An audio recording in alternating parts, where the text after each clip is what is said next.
किसान भाइयों नमस्कार।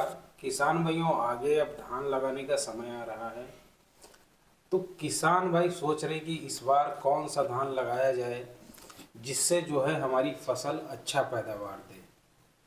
तो किसान भाइयों आज इसी पे बात करेंगे कि हमको कौन सी धान की किस्म लगानी चाहिए जिससे जो है हमको अच्छा उत्पादन मिले। होता क्या है, किसान जब मार्केट में धान खरीदने जाता है और वहाँ पे बहुत सारी वैरायटियाँ होती हैं, तो किसान कंफ्यूज हो जाता है कि हमको कौन सी वैरायटी लेना चाहिए, कौन सी वैरायटी नहीं लेना चाहिए। तो आज इसी पे बात करेंगे किन कंपनियों की कौन सी किस्म लगानी चाहिए, कौन सी किस्म नहीं लगानी चाहिए और किन कंपनियों का धान का बीज नहीं लेना चाहिए। क्योंकि बहुत ज़रूरी है, अगर आप जानकारी नहीं रखोगे आपकी फसल तैयार होगी और अगर अच्छा उत्पादन नहीं मिलेगा तो किसान भाइयों को बहुत बड़ी दिक्कत का सामना करना पड़ सकता है। तो किसान भाइयों आज बात करेंगे कि हमको धान की कौन कौन सी किस्म 2026 में लगानी चाहिए जिससे हमको अच्छा उत्पादन मिले और अच्छी कमाई हो सके। तो किसान भाइयों सबसे पहले तो बात करेंगे कि किन कंपनियों का बीज हमको नहीं खरीदना चाहिए। जिन कंपनियों के पास आर&डी नहीं है उन कंपनियों का बीज भाई मत खरीदिए। होता क्या है, सबसे पहले मैं आर&डी का मतलब बता देता हूँ, रिसर्च एंड डेवलपमेंट। मतलब जो भी कंपनी है अगर उसकी आर&डी नहीं है, ना तो वो स्वयं रिसर्च कर रही है ना किस्म को डेवलप कर रही है, तो भाई वो दूसरी कंपनियों से खरीद करके मटेरियल जो है अपने नाम की पैकिंग करा के बेच रहे हैं। तो उसमें क्या होता है कि पता नहीं मिक्सिंग है क्या नहीं, तो उसमें भाई बड़ा कन्फ्यूजन रहता है। तो आर&डी बेस्ड जो भी कंपनियां हैं उन्हीं से जो है आप बीज खरीदें। सबसे पहले तो ये बात। अब आप कहेंगे कि आर&डी बेस्ड कंपनियां कौन सी हैं, हम कैसे जाने। तो मैं कुछ कंपनियों के नाम बता देता हूँ। जैसे कोर्टेवा है, बहुत बड़ी कंपनी है जिसको पायनियर सीड बोलते हैं, आर&डी बेस्ड कंपनी हो गई। और कावेरी सीड्स हो गई, निजुबिडू सीड्स हो गई, और भी बहुत सारी कंपनियां हैं जो आर&डी बेस्ड कंपनियां हैं।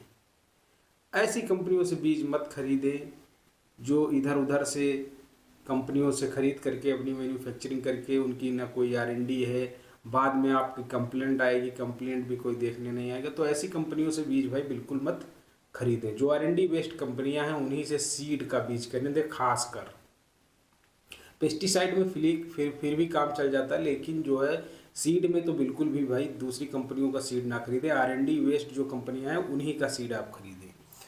तो बात करेंगे पायनियर सीड, बहुत बड़ी कंपनी है। इसकी दो धान की वैरायटियाँ आती हैं, एक 27P37 आती है, एक 28P67 आती है।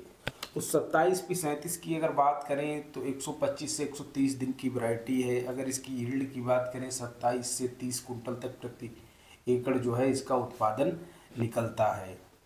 इसमें क्या होता है, ये लास्ट तक हरा रहता है, जिससे जो है जहाँ पे पानी का भराव होता है वहाँ पे आप इसको लगा सकते हो 27P37 को, जिससे आपका ये धान गिरेगा नहीं। तो जहाँ पे जल भराव होता है वहाँ पे आप इसको जो है लगा सकते हो। इसका दाना कम टूटता है, गुच्छेदार बालियाँ होती हैं और दाने इसके वजनदार भी होता है। तो इसका जो उत्पादन है 27 से 30 कुंटल प्रति एकड़ तक आपको मिल जाएगा। दूसरी इसकी एक वैरायटी बहुत ही फेमस है 27P37। अभी जो हम बात कर रहे थे 28P67 की बात कर रहे थे, और जो 27P37 है वो भी बहुत अच्छी वैरायटी है। ये थोड़ा समय ज़्यादा लेती है, ड्यूरेशन इसकी है 127 से 132 दिन की। अगर बात करें इसकी ईल्ड की तो 15 से 18 कुंटल प्रति एकड़ तक जो है इसका उत्पादन देखने को मिलता है। और एक कावेरी सीड की वैरायटी आती है 90-90, वो भी वैरायटी जो है बहुत अच्छी है। अगर उसके ड्यूरेशन की बात करें, समय की बात करें तो 130 से 140 दिन की वैरायटी है। अगर उसमें ईल्ड की बात करें तो 40 से 45 कुंटल प्रति एकड़ तक जो है ईल्ड आती है। कावेरी सीड्स की 90-90 जो वैरायटी आती है बहुत फेमस वैरायटी है, इसको भी आप लगा सकते हो। और काफ़ी कंपनियों की अच्छी अच्छी वैरायटियाँ आती हैं, लेकिन एक बात जरूर ही ध्यान रखें मेरी कि जो जिस भी कंपनी का धान आप खरीद रखे हो वो आर&डी बेस्ड कंपनी होनी चाहिए, तभी उसका सीड आप खरीदें। क्योंकि किसान भाइयों नहीं तो आपको बहुत समस्या आगे हो सकती है। तो किसान भाइयों अगर वीडियो अच्छा लगे तो वीडियो को लाइक करो, चैनल पर नया हो तो चैनल को सब्सक्राइब भी कर लो, क्योंकि मैं ऐसे ही खेती से रिलेटेड वीडियो लाता रहता हूँ। किसान भाइयों मिलेंगे एक नेक्स्ट वीडियो में, तब तक के लिए जय जवान जय किसान।